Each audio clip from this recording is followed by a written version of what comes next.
अस्सलाम वालेकुम वरहमतुल्लाहि वबरकातुहू। लाखों करोड़ों दरूद सलाम आका दो आलम हज़रत मोहम्मद मुस्तफ़ा सल्लल्लाहु अलैहि वसल्लम और उनके आल पर। अच्छा, आज मैं जो मौजू मैंने सेलेक्ट किया है वो है शादियों के दौरान पैसा फेंकना। कल एक वीडियो मेरे सामने से गुज़री है। हमारे एक बहुत ही अच्छे दोस्त हैं और मैंने उनको फ़ोन करके भी इस बारे में बताया कि ऐसा नहीं करना चाहिए। हुआ ऐसे कि शादी के दौरान एक बारात में वो मौजूद थे और वो पैसा फेंक रहे थे। जब बारात लड़की वालों के घर पहुंची है तो वहाँ पे बच्चे इकट्ठे हो जाते हैं। तो उस दौरान उन्होंने पैसा फेंकना शुरू किया। तो वो कच्ची सड़क थी और उसके ऊपर बच्चे एक दूसरे के ऊपर गिर रहे थे और वहाँ पे मट्टी उठ रही थी ऊपर, और उनके ऊपर भी गिर रही थी और बारातियों के ऊपर भी मट्टी आ रही थी। और वो बच्चे तो वैसे ही बेहाल थे पैसे इकट्ठा करने के अंदर, और गर्मी का भी मौसम था। तो मैं समझता हूँ कि वो जो हमारे दोस्त हैं वो बड़े ही सुलझे हुए, वेल एजुकेटेड हैं और बहुत ही मैं समझता हूँ कि जदीद दौर के एक इंसान है जो कि हर चीज़ को समझते हैं। लेकिन कल मुझे देख के उनकी वीडियो तो बहुत ही दुख हुआ कि ऐसा हरगिज़ नहीं करना चाहिए। देखें, ये जो हमारे यहाँ एक कल्चर पैदा हो गया है कि हमने शो ऑफ़ करना होता है। अपनी जो भी हमारे पास पैसा होता है या हमारे पास जो भी चीज़ें होती हैं, हम उनको शो ऑफ़ करने के लिए कोशिश करते हैं कि कोई हमें मौका मिले, हम वो कर गुज़रने की कोशिश करते हैं। हालांकि उसके जो साइड इफ़ेक्ट हैं वो हमें नज़र नहीं आ रहे होते। देखें, एक तो बच्चों की जो सेल्फ़ रिस्पेक्ट है वो ख़तरे में है, और दूसरा जो बच्चों की वो जो तरबियत हो रही है वो बड़ी बड़ी ख़राब हो रही है।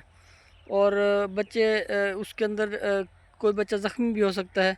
आप अगर देना भी चाहते हैं, तरीक़ाकार ये होता है कि मैं समझता हूँ जिस तरह ईद के मौके पे बच्चों को लाइन में खड़ा करके हम ईदी देते हैं, बड़े बुज़ुर्ग ईदी देते हैं, तो उस तरह से किया जा सकता है। देखें, बच्चों को अगर वहाँ पे मौजूद 100 बच्चा है, 80 बच्चा है या 150 बच्चा है तो उनको लाइनें बनवाएं, 2-3 लाइनें बनवा के, और उन्हें आप अगर 10-10 वाले नोट फेंकना चाह रहे हैं तो उनके आप 100-100 के नोट ले लें।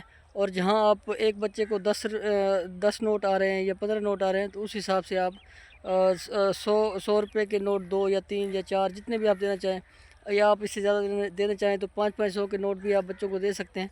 उससे होगा क्या कि एक तो आपका जो मकसद है वो भी पूरा हो जाएगा, पैसे का शो ऑफ़, और दूसरा वो जो मैं समझता हूँ कि बच्चों की एक हेल्प भी हो जाएगी, और जो एक रख रखाव है, जो एक तरीक़ाकार है, बच्चों की एक तरबियत भी बड़े अच्छे से हो जाएगी। तो मैं समझता हूँ कि ये जो ट्रेंड हमारे यहाँ बहुत ही वाइड तरीके से फैल गया है, और मुकम्मल तौर पर हम कोशिश ये करते हैं कि हमारे पैसे की ज़रा नुमाइश हो और लोग हमें शाबाशी दें कि वाह भी वाह, इनके पास बड़ा पैसा है और उन्होंने बड़ा पैसा फेंका है। तो मैं समझता हूँ कि इस तरह से कर लें। अगर बहुत ही ज़्यादा आपको ज़रूरत है तो इस तरह से बच्चों की हेल्प कर दें, और ये तरीक़ाकार जो है ये इससे इज्तनाब करना चाहिए। मैं समझता हूँ कि जो लोग भी इस तरह का, और ये हमारे कल्चर के अंदर फैल चुका है बहुत ज़्यादा, क्योंकि कई लोगों के पास जब पैसा आता है तो वो इस तरह के मौक़े फिर ढूंढते हैं और उसके ऊपर वो फिर पैसा फेंकते हैं ताकि लोगों के अंदर भी वाह वाह हो। लेकिन मैं समझता हूँ कि बहुत ही दिली दुख होता है इस तरह के तरीक़ाकार देखकर, और जो लोगों की हालत होती है उस वक्त, बाराती भी परेशान होते हैं, बच्चे भी डिस्टर्ब होते हैं।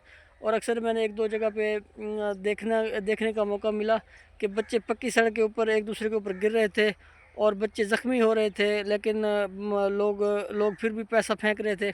और जब दुल्हन को लेकर निकलते हैं बाज़ औक़ात तो गाड़ी बहुत तेज़ी से निकल रही होती है, तो बच्चे भी गाड़ी के पीछे भाग रहे होते हैं, और अचानक बाज़ औक़ात गाड़ी की ब्रेक लगने पे बच्चे फिर पीछे आकर भी हिट हो जाते हैं। तो ये जो छोटी-छोटी चीज़ें हैं इन पे ज़रा गौर करने की ज़रूरत है, ताकि बच्चों की सेफ्टी भी रहे। और बच्चों को आप पैसे अगर देना चाहें तो इस तरह लाइन में खड़ा करके बड़े तरीके से, बड़े एहतमाम से आप पैसे दें, ताकि आपको उसका अजर व सवाब भी मिले, और दूसरा इस तरह के जो हरकत हैं उससे भी आप बच पाएँ। शुक्रिया, जज़ाकल्लाह।